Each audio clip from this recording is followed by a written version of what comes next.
Hey, what's up guys? So in this video, we will see how to set up call forwarding on the Samsung Galaxy A17. Now to do that, just open the dialer app on your Samsung phone, then tap on the three dots at the upper right corner on the screen. Then go to settings.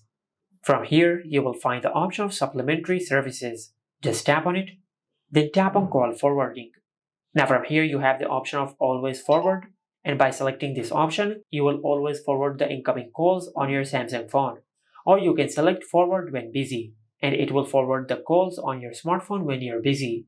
Or you can select forward when unanswered and it will forward your calls when the calls are unanswered. Or you can select forward when unreachable, and by selecting this option you will forward the calls on your smartphone when you're unreachable. Now after you select your option, for an example I will select forward when busy. Now in this section just enter the number to which you want to forward your calls when you're busy. For example, I will enter this number. Now after you enter the number, just tap on enable to enable this feature. And this is how you can set up call forwarding on the Samsung Galaxy A17. Make sure to like, comment and subscribe. Thank you for watching.